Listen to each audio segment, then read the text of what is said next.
Welcome to Revolutionary Talk.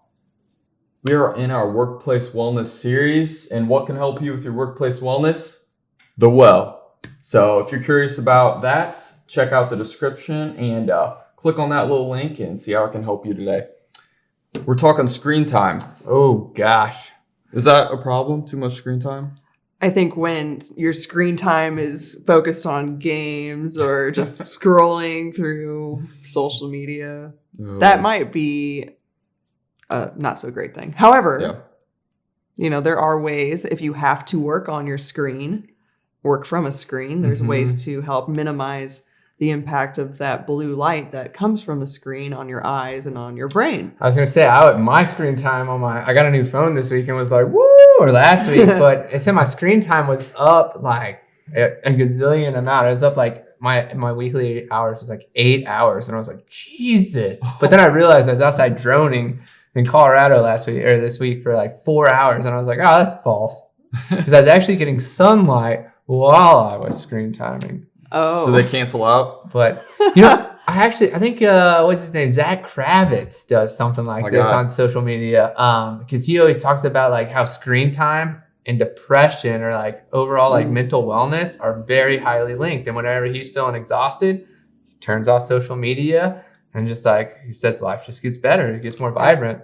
I kind of feel that way too as a creative, like editing videos and stuff. Like, if I edit a lot, I'm staring at all these vibrant, saturated colors and screens, and my dopamine just gets drained. Or my serotonin. It's just like, and even sometimes I'm editing videos and I'm like, dude, this color sucks. I look at it a week later and I'm like, wow, that's vibrant. And it's crazy. Yeah. I get sucked into working on the screen. And so when I have to pull myself away from it, when I finally do, which can be hours and hours later, it is like, whoa, I just spent my entire day on the screen. But that goes back to the last episode talking about the why. This is why I'm doing this. So. That's tough. Is there any way that you balance, like your screen time and like, obviously you have to work on your computer. How do you balance that scale? At this point, I don't have to work on the computer every single day, all day, but I've been getting better at the habit of, okay, this is my checklist that I go through that I have to get done this day or by this day. And make sure to just stick to that and make that kind of like the morning goal. And if I don't get it done in the morning, hopefully by the end of the day, if, whatever it is. But not all the time do I want to do those tasks either. I'll do the bare minimum that I need to do, but if I'm not like in the mode of wanting to sit on the computer for hours on end, if I'm needing to do a project like that, which isn't as often anymore, but when it does happen, if there's a sunny day and it's beautiful outside, I'd rather go spend the day out there if I had that time and flexibility to do that than to work on the computer. Because that can be done anytime. So. Can I do the same? I've been really conscious about this lately. I always pull out my iPhone notes whenever I get ideas, but I've been trying to write on paper more just to get that screen time down. And then like not spending time on social media, spending time with people. Yeah. That's a big one. It's crazy. I do like writing down physical notes because that helps get that out of my brain. And I've been using the screen more and like I'm just kind of like looking over your shoulder at the notes app. Like that, I love that app to just put all the projects in. So and if I'm out and I don't have a notebook to write it in right away, I'll just put it in the notes. Yeah, use it all the time. All the time. Yeah, I mean, I really liked what you said at the beginning about being intentional with how you're on a screen.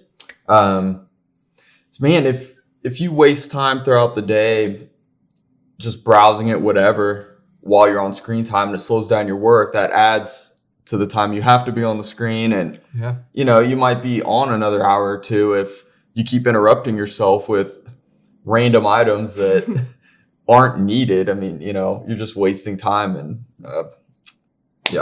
stuck on a screen. Yeah. And there's a lot of inspiration out there, to collect and to learn from too. But really figuring out what resonates with you at that point to follow. Because I mean, people or pages that you may have liked or followed from 10 years ago or even 5 years ago may not be resonating with you as much anymore. So that to me, like when I come across content like that on my social media feed, I'm like, ooh, that doesn't resonate anymore. I don't need to see this. It's, you know, because you can't buy time. And so once that time is gone, it's gone. So killing time on social media, I'm guilty of it, but minimizing I would say, things that don't serve your highest self, minimize that. Yep. Yeah, I mean, just, you know, stick to your 5 minutes a day on revolutionary wellness, and then you're pretty much good, and just try to avoid screen time. Pretty much. You know, the rest. I so like that. Easy enough.